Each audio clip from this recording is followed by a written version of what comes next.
Hi, everyone. Thank you so much for joining today. My name is Rachel Ferreira, and I'm a member of the Sloan Admissions Committee. And I'm so excited to be able to be in the new year in 2026 because we get to talk about our MBA deferred program.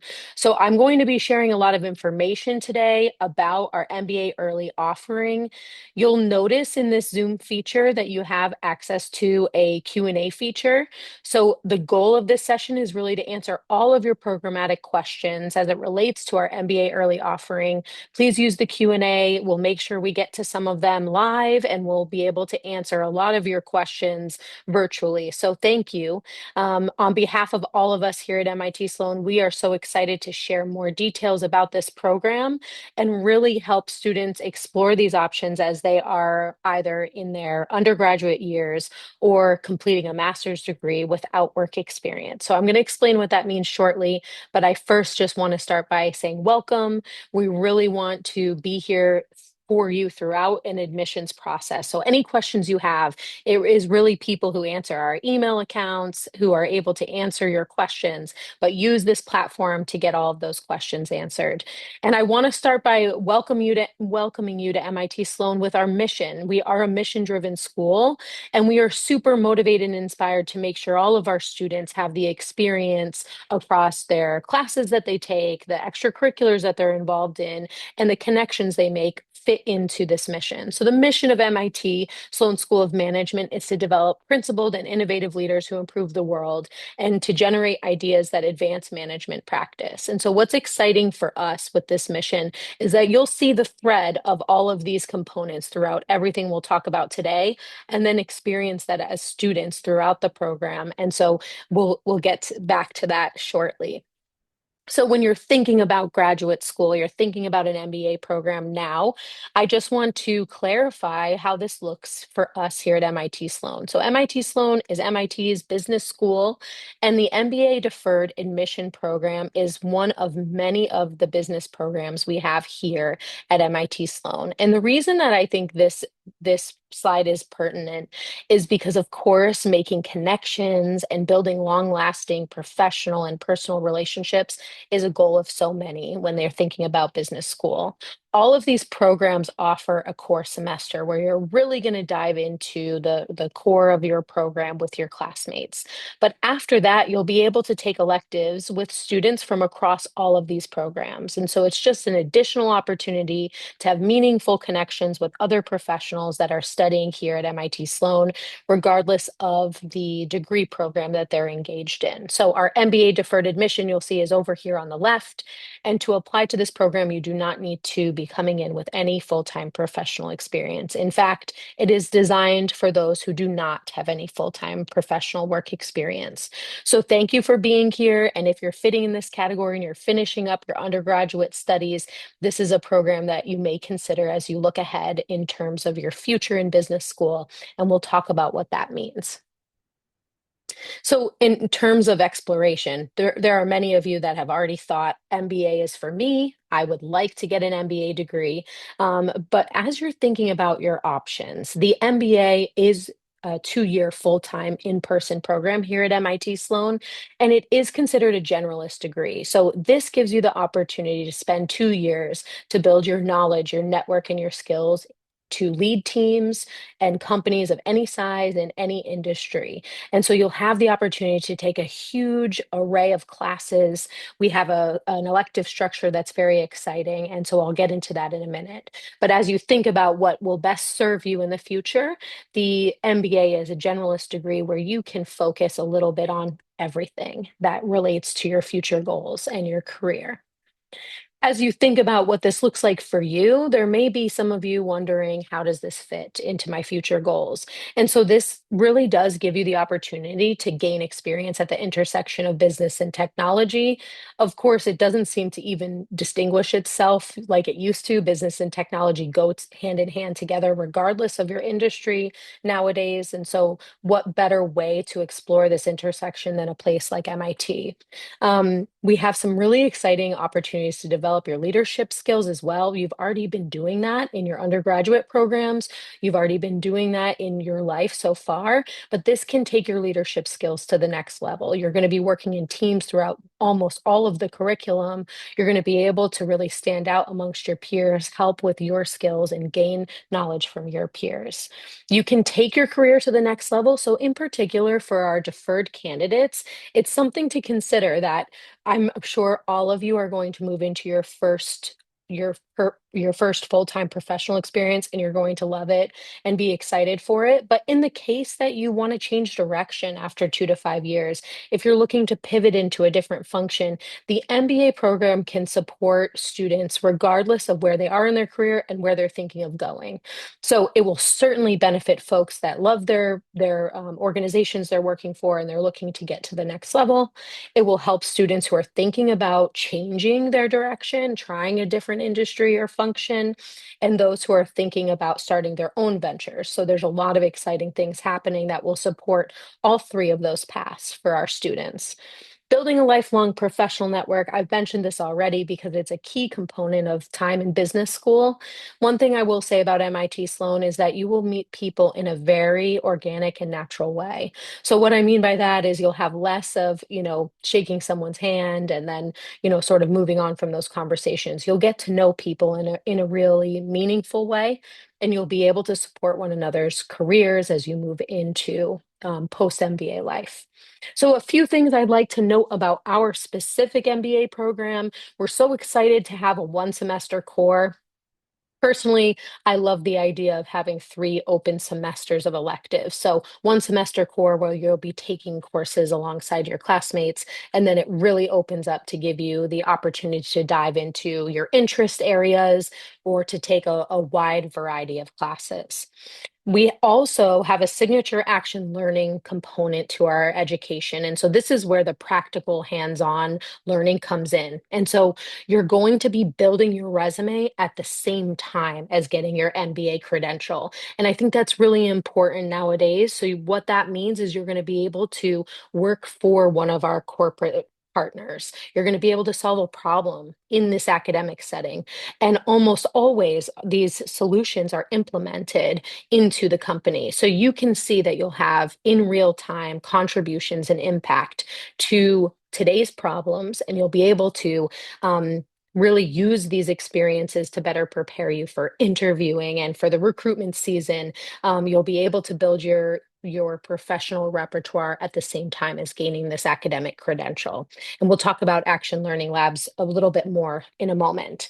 You'll notice in the blue circle, we have some dual degree options. So for those of you that are exploring all that is available out there, I want to mention a few things. The first is for MBA deferred candidates. So those of you who are thinking about applying to the MBA program now and you're still in your undergraduate time, if you also have a background of engineering and you would like to gain an MBA alongside a Master's of Science in Engineering, you can do that through our LGO program, and you can get the MBA admission piece out of the way now. What you would do is then you would apply for the Master's of Science in Engineering the year that you're ready to matriculate into the program.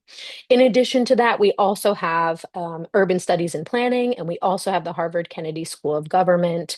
So there's some dual opportunities here. But another thing I like to mention to students is even if you decide MBA is the path for you, you can take up to 3 electives outside of Sloan. So if that means engineering courses or urban studies planning or taking courses at Harvard Kennedy School. So it's an exciting opportunity regardless of if you're interested in taking on a full dual degree program for you to explore these other areas at the same time. And so, this is something that's kind of new. I guess I would say fairly new in the last 10 to 12 years is this idea of applying to an MBA program before gaining professional work experience.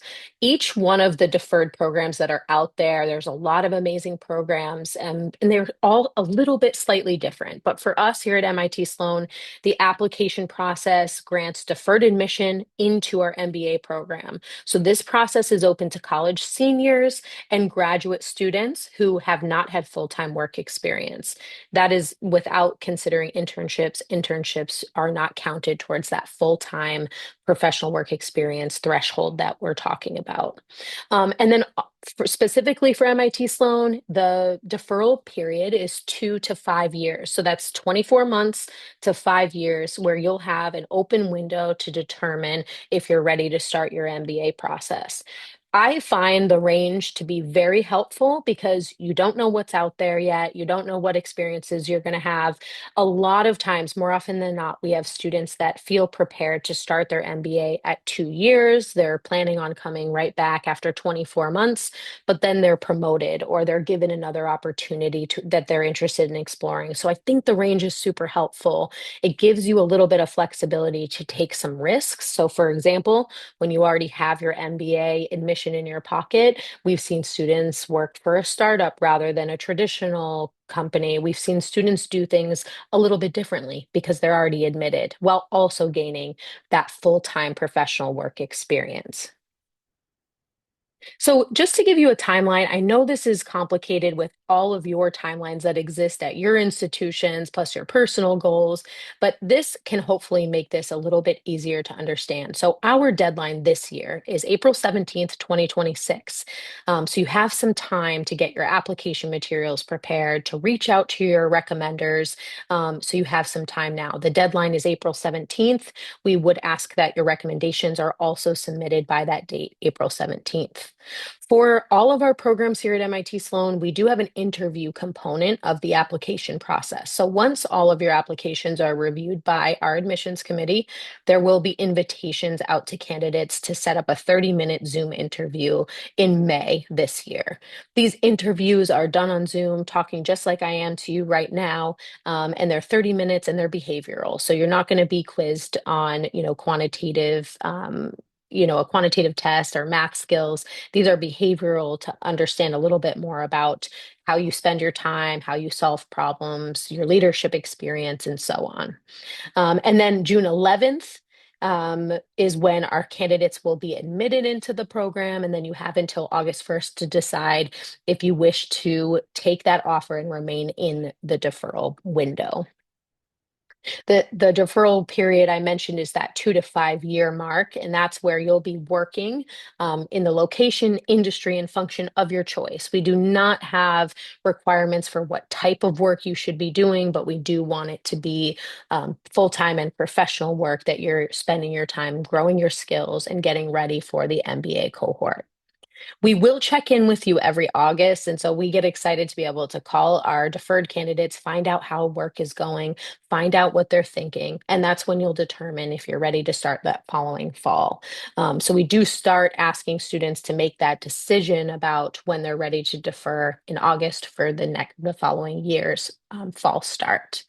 So once you decide, you'll submit an updated application. Really, it's not an application. It's just to give us some updated data points, let us know where you are, what's going on before you're admitted into the program. And then you'll join the MBA admitted group and you'll start the program that September. And so what's so exciting about this is that really you have this extra jump of time to be able to get to know more of the resources at MIT Sloan. You'll have the opportunity to get to know some of your future classmates, some current students, and things like that. And you'll be ready. You'll feel ready when it comes time for you to matriculate into the program. There's also no distinction between our deferred candidates and our traditional applicants. So once you're part of the MBA cohort, you are just part of the MBA cohort. There's no distinction there. So some of the things that we've been thinking about of, who makes sense for this program, how does this work? So if you are sitting here and you have known that the MBA is part of your future plan, if you see it in your 5 year plan, this is a great way to get started and to get a jump on the application process. If you are admitted into this program, you have a guaranteed place in a future MBA class. This takes off the application stress while you're working full time. So working full time, taking the GRE or GMAT, getting your recommendations in line, it can just add a lot of complexity. So this gets that piece off your plate and allows you to really focus solely on your position and your professional experiences. We are seeing that students are testing higher on the GMAT. If they are taking that during their undergraduate time, it makes sense. You're already in that testing mode. You're already really getting acclimated to test taking. So it's an opportunity for you to get the test requirement completed before working full time. And these test scores are valid for 5 years. So it's just something to keep in mind. And then I mentioned this, you get to network and build a community before the classes even begin.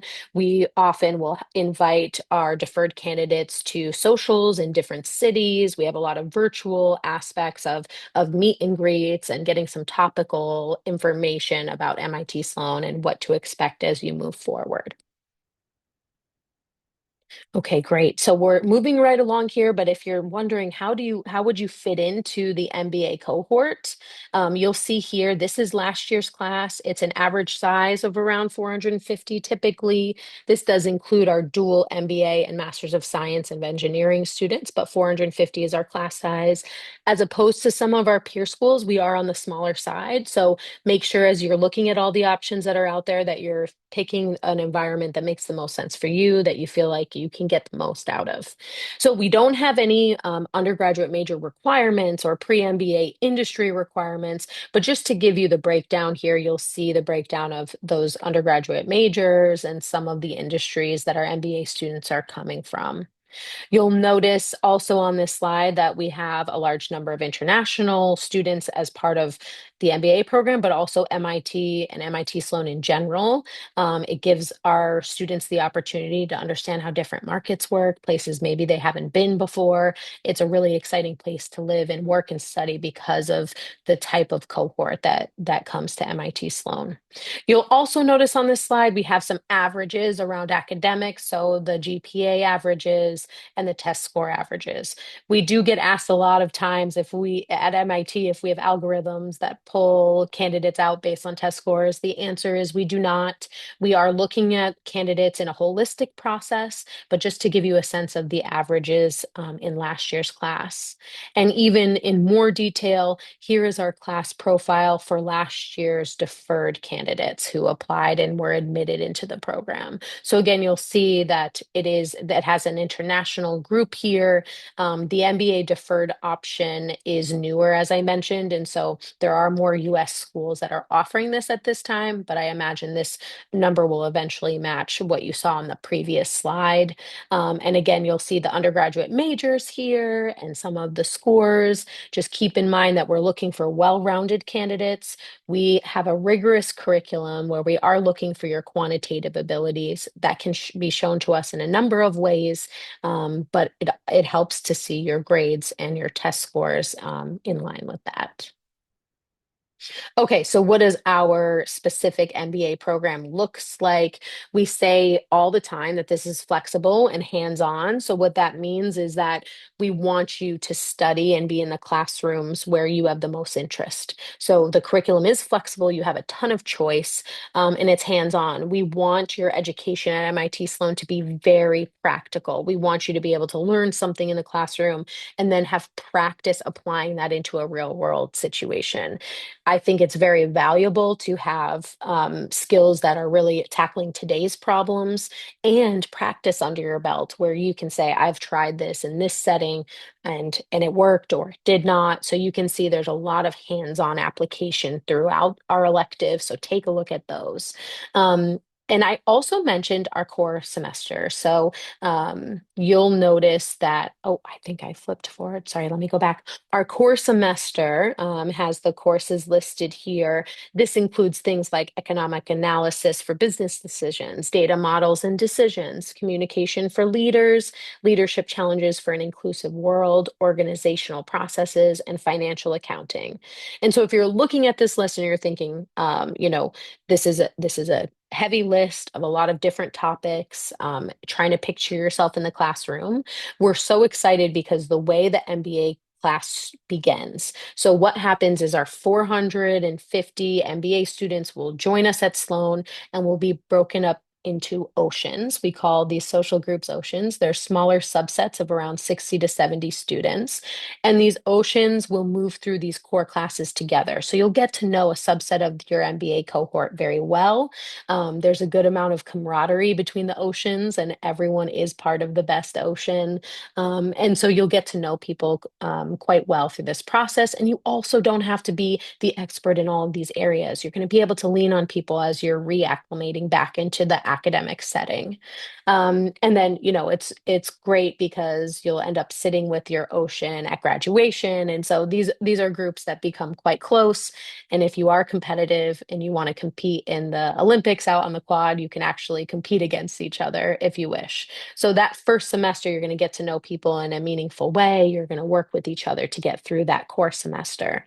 And then here at MIT Sloan, we have an IEP or independent activities period through the month of January. This month of January is meant for self-exploration. This is meant for you to spend your time in a meaningful way. So this can look like taking an extra course or working as a research assistant, taking on a short-term internship project, going on a trek to another place to study markets and business conditions there. So there's a lot that can happen during this independent activities period. You'll return the first week of February into your spring semester, and this is where you're going to dive into all of the electives, over 215 Sloan electives. This includes our action learning components, and then opportunity to register outside of Sloan if you wanted to take on something else. And then into summertime, the summer between year one and year two is an internship component. We have students that travel throughout the US and to other locations to complete their summer MBA internship. There will be support. There's a lot of camaraderie around finding the right fit for your internship. There's not just our career services, but also the connections that you make in that first year will be super beneficial to making sure that you're ready and that you are confident to get the right opportunity for that summer internship component. You'll come back to us for the start of year two. You'll finish out with some electives and move into the independent activities period for year two. Come back for your customized last electives in the spring and then graduate in the summer. You'll notice this slide also specifies our certificates. So you may have seen this online, but our MBA program offers these certificates. And I would say it's equivalent to a minor would have been in your bachelor's degree. So it doesn't eat away all of your electives, but it certainly gives you a focus and an extra credential for your resume once you graduate with your MBA. These are not required to take. So if you're looking at this list and you're thinking, I want to take as many widespread courses throughout all of the offerings at Sloan, we welcome you to do that. There are a number of students that keep their elective structure very open. But if you're seeing a topic here that you're really excited for and it's something that would benefit you in the future, it's a great opportunity to specialize your degree and gain that extra certificate. For all of the certificates listed, there's also an action learning component to this. So if you wanted to do an action learning project in analytics, sustainability, finance, or any of the others, you have that opportunity to work for a company specifically on this topic area before graduating. These are more of our action learning. I think this is one of the most exciting pieces of our curriculum. And the way that this works is you would pick either a topic or a region that you have interest in. Our faculty source all of the projects for these labs, which I think is an amazing piece of the puzzle. And then our students vote on, based on their interest, on which projects they're the most interested in. And so, in my experience, I've always heard students getting one of their top three choices in projects. You likely will work in pairs or teams to come up with your suggestions, solutions, whatever it is that the organization is looking for. There can be some travel opportunities within these labs. Oftentimes, our corporate partners are very invested in implementing MIT students' suggestions and solutions. And so there are times where the companies will fly students to their headquarters, will host them in those cities, will have them come in person to present their final project. So it can be a really cool way to continue to grow your professional repertoire. So you'll see these listed here, some of these regional and some of these topic areas. And what I would just like to mention about this is our finance lab, for example, it has a lot of traditional financial institutions that are hosting projects, but it also has a lot of creativity. So a pair of students, I want to say about a year and a half ago, they worked on a proposal for how to recommend, well, first assess and then recommend if investing in affordable housing would be beneficial for investors. And so they did a whole project around this and figured out, that it would be a safe investment and why would it make a difference for the overall housing, shortage that so many places are experiencing. So you can bring creativity and innovation to these projects, and some of them really still have that thread of, ethical and responsible decision making, which is really exciting for us to see. Um, Please ask us questions if you have these, but also you can find more details of some of the projects on our website if there's a topic that you're very interested in. Sustainability Lab has been an exciting place where alums, Sloan alumni, are coming back to host projects. So last year, over 50% of the sustainability labs were their projects were hosted by alums. So don't forget that there's also a networking and connection building opportunity within the action learning space here at MIT Sloan. Okay, and of course, why would you consider an MBA? We know it's all things career, your future earning potential, your ability to tackle problems. And so we're so fortunate that employers have reported being excited to hire Sloanies due to their complex problem solving skills, their ability to innovate in the face of high pressure and tight deadlines. And so if this sounds like something that excites you, something that you really are a problem solver, this program may be for you. But just be rest assured that career resources and readiness opportunities are basically through everything we do. So our students, once they're admitted, once you determine your year that you're ready to matriculate, you'll get early online access to our career supports. There are always career fairs and recruiting that happens on campus. There are treks to go to specific cities to be able to meet employers there. You will each be paired with a dedicated career advisor that is from industry. And so that can help you make sure that you're reaching your goals post MBA. Our career core is a series of workshops and other pieces of the puzzle that will help make sure that you're ready for not just your internship recruitment period, but your full-time recruitment period as well.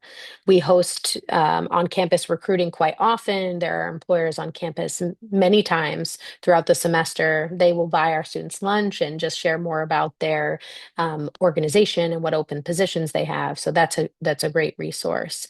And then some of you, if you've researched MIT Sloan yet, you know that we have this expression, Sloanies helping Sloanies. And though, it's something you have to see in person for yourself, it does ring true.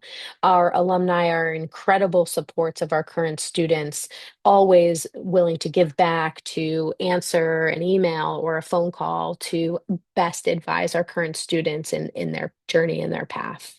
Employers are excited about hiring Sloanies, and so you'll have the support and the opportunities to make many connections within what you're planning for your future career. And then maybe not even what you're planning. There are so many opportunities that arise from your time at Sloan. And so I've heard more than not how surprised students have been with new ideas that maybe they hadn't considered, new opportunities that they hadn't thought of. So there's a lot that's happening career-wise for our MBA folks. Okay, wonderful. So I'm gliding right through. I want to get to questions. So I want to just give you a quick overview of this and then make sure that I'm answering all the questions that you have. So what do? You're interested, you like the sounds of this. Let me tell you more about our application. So you'll see in the left light blue box are components for an MBA application. We do want to see your academic transcripts. That includes your study abroad, or if you've transferred institutions, please send us over your transcripts. We're looking for your grades. Perfection is not what we're after, but we do want to see strong work and dedication to your academics. We ask for a cover letter be mindful of the prompt. The cover letter is traditionally used for a professional position, but we do ask for professional and concise writing, and we want to hear about your past successes. So think of the time where you really did push through a challenging time or had positive results when, things were against you or there were tight deadlines or multiple priorities happening all at once. Think about how to share your past experiences. We are looking for GMAT or GRE scores. We do not have a preference in test. So GMAT Focus, and GRE are the tests that we accept, and we do not lean into a preference of any one of those tests. So do what makes the most sense. Some of the tests have different costs related to the tests. So do what you're most comfortable with. We accept all of them. We ask for 2 letters of recommendation. Please start asking your recommenders now if you have not already. You want to give them a little bit of time to make sure that those recommendations are submitted by April 17th. And in addition to that, we are not concerned about your recommenders' proximity to leadership or if they have affiliation to MIT. We want you to use the folks that know you best. They can best speak to your skills, to your successes, to how you handle ambiguity, how you've overcome obstacles. So think about the people who truly have witnessed your work and can speak to your skills. We do have a few relevant courses listed on our website. So these give our admissions committee an indication that you've taken some of the quantitative and business related courses that will help you in the program. However, these are not prerequisites. So I always tell students that are interested in the deferred program, you do not need to go out and register for the courses listed if you haven't taken them. If you have interest, that's great. If you see the value in it, that's great. But you can show us your quantitative skills in a number of ways. So just be creative with how you do that. If you have any professional certifications through internships, if you have taken any non-degree courses like a coding class or something through Coursera, feel free to submit those. We would like to see all the work that you're doing. We do ask for a resume. Think of it this way. We're looking for your impact on teams and on the work that you do. We are less concerned with the list of your responsibilities and more concerned with how you manage those responsibilities and how you contributed. We have a short answer question, and this is a big question, and there really truly is a short space to answer it. But we do ask you a little bit about the world that shaped you. This is an opportunity to share more about who you are as a person outside of some of your professional and academic successes. And then we have 2 video questions. The first is a 60-second video where we ask you to introduce yourself to your future classmates. Almost everyone is recording themselves the way I'm talking to you now in their dorm room, in their home, sharing a bit more about themselves. You most likely wouldn't review your resume when you were first, meeting a classmate. So don't feel the need to do that. Give us something that might not be in your application already. The second one sounds a bit scarier, but I promise it's not. The second one is a randomly generated question that will pop up after you connect your video and your microphone, and it will give you about 10 seconds to respond. That seems all very nerve-wracking, but these are behavioral questions. You will certainly know the answer to these questions, and we're just looking to understand a little bit more about how you think on your feet. We admit people who say or have a pause while they're thinking, so it's okay. Perfection again is not the goal, but we want to hear a little bit more about how you think on your feet. The exciting part, if you're thinking about an MBA in the future, is there's no application fee for our early application. So if this is something that's definitely something you see in your future, this is a great way to get your application in without incurring additional costs. And then interviews are part of this. So we would then reach out after all the applications are reviewed for the interviews.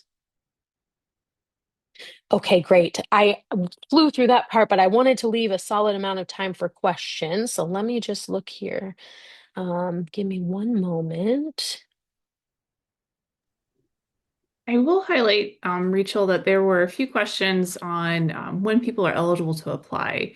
So if they're graduating, say, December 2026, would they apply this year or the following year? Yes, this is a great question. So for December grads, this is the way to think about it. If you've graduated in December of 2025, you would apply this April of 2026. For folks that are graduating in December of 2026, they would actually apply that following spring, so April of 2027. So that feels far away. It will be here before you know it. But take a look. Our website does outline the specific dates. So if you are also someone, we've seen people who are graduating off those cycles, like in October or February. So just take a look at our website to clarify if you have any questions. Okay, great. This is a question about LGO, so I'm just going to answer this quickly. And the answer is yes. So the process I explained is if you're interested in LGO, you can apply through the MBA deferred program. And then when you're ready to matriculate, you would then apply to the Masters of Science of Engineering. Let's say you do this at the 3-year mark and your Masters of Science of Engineering application is not successful. You can re-enter the deferral pool and try again the following year. So it does give you some flexibility. The Masters of Science and Engineering, as you can imagine, is quite competitive and is a little bit higher on the number of years of experience. So students have maybe not gotten the result they hoped for, and then stayed in the deferral pool and applied and were successful the next year. So that's certainly possible. For this, I'm just going to answer this question really quickly. So we actually ask you not to convert international GPAs to the 4.0 USA scale. Our admissions committee has been reviewing applications from around the world. Don't feel pressure to convert it to our system. We will make sure to review it under the lens of the grading system where you went to school. So no worries about that. Catherine, did you want to talk a little bit about anyone who might have worked on a startup while in university? Is that considered full-time experience? Does that take them out of eligibility? I know, great question. As long as you are fully enrolled in an academic program, and you're not working 40 hours a week, for a long period of time, that's not considered full-time work experience. It's more in the internship realm. So that is perfectly fine. Definitely. And we do want to hear about those startup Mhm. experiences. I think they're very valuable in terms of lessons learned and how you adjusted to the needs. So we are interested in hearing about any of that startup experience you may have. Okay, great. And yes, this question is about the differences between the cover letter and the resume. And the way that I described it, I said, maybe not. This question is about should you be afraid of overlapping too much? So I certainly would say this. If you are going to use one of your impact bullets from your resume in your cover letter, give us more. So give us some more detail of what that project meant to you, explain, your biggest lesson learned. You can give us something in addition to the impact that you've had. We certainly wouldn't want you to waste the space of just repeating information from resume to cover letter. So you can be creative about this. And I would also add that the same thing applies to your videos. I recommend to students review all of your written components before you record your videos and give us something that might not be in the written components or does need more context or more personality around the story. So you can be creative with that. But certainly, if you mention an impact on your resume and it's a big deal, you can certainly mention that in your cover letter if it's important, but just give us something a little more. I hope that helps. There's another question too, kind of a forward-thinking question about, if someone has a passion around, say, entrepreneurship, sustainability, and they're looking to do a deep dive in it while they're in the MBA program, is there opportunities to do research or partner with faculty? And absolutely. So we do have research assistantships here. It's all through the faculty members, so there's a separate application process for it, but it's something you would look to do once you arrive here on campus. Mhm. Yeah, that's a great one. And this is a great question too. Is the year of entry entirely a student's choice, or is there a reapplication process? Does it depend on capacity or other administrative constraints? So, um, It is difficult to give exact answers, but I promise I'm not avoiding the answer here. So this is a newer program for us, and it was disrupted, by COVID, for example. There were students that did age out of the deferral window, weren't ready to be in that COVID learning, time, and decided to reapply after. Ultimately, if you reach 24 months of full-time professional work experience, you have the ability to join the MBA class. You have that admission into the MBA class. However, we are here to help with that process and make sure students can get the most out of the program. And so what I mean by that is the average of work experience in our MBA program is 5 years of full-time professional work experience. If a student comes to us late in the process and is at 2 years of full-time work experience, and we've already sat the class, that might be a situation where we ask the student to remain in the deferral window for another year. But ultimately, the decision is up to you. We really just, if we're giving any advice to students to wait it out an additional year, it really is for their benefit to be able to better contribute to the MBA class and take the most out of the program. Capacity is an issue. We do ask that students notify us as soon as they can that they're ready to matriculate the following year. We actually haven't come to capacity issues at this time, but we do want to make sure that we're reserving enough seats for our deferred candidates before we move through 3 rounds of our traditional application. So we haven't come across a class capacity issue at this stage, but we want to know as soon as you know, so we can make sure that there's a seat in the program. I hope that answers your question. And then this question is similar in terms of insight into the proportion of the MBA student body who are early admits. So this has changed year over year. But I would say that I want to say we've had years where it's between 30 and 40 out of that 450 that are from the deferral pool. There are times where students' careers, really are taking them in such a positive direction where they ultimately decide not to attend the MBA program. And that's okay too. I think it's really also doesn't never takes the option away. So we've had students who have aged out of that 5 year window and then have come back at 8 years of experience and applied to the MBA program. Our admissions committee would see that those folks had already been admitted, and that just at that time early career weren't ready to make that jump. So it would never hurt you if you ultimately decided, I'm going to continue to work and come back at a different time. So just keep that part in mind. And another question, Rachel, and you may have covered this, so apologies for bringing it back up. But is there any preferred background or work experience that we're looking to see from applicants for this? Certainly not, which I think it makes it an exciting place to be because we have so many students from all different types of educational backgrounds and professional exposures.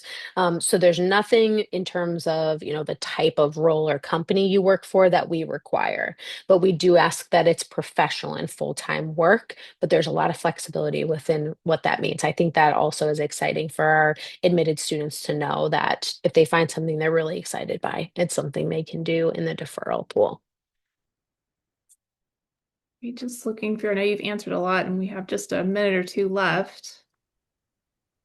Mm.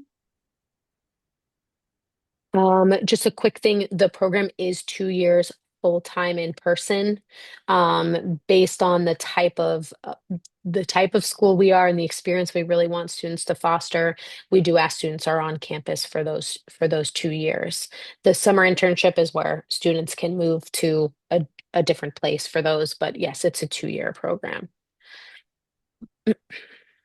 And quickly, if you did transfer during your undergrad, we would like to see transcripts from all institutions that you've attended. Definitely. Amazing. Well, thank you all so much for being here. I know you have some time as you're putting together your applications. I hope to read all of your applications at one point, but please reach out to us. We are here to help you. We don't want this to be a confusing process at all. We're here to help. And then we're going to have a number of events coming up leading into April 17th. So if you want to learn more about our application, if you have more questions about the resources here at MIT Sloan, please don't hesitate, but join us for another event. And I hope to read your application soon. Thank you for being here. Thanks, everyone. I'm posting that app tips webinar for MBA early in the chat as well.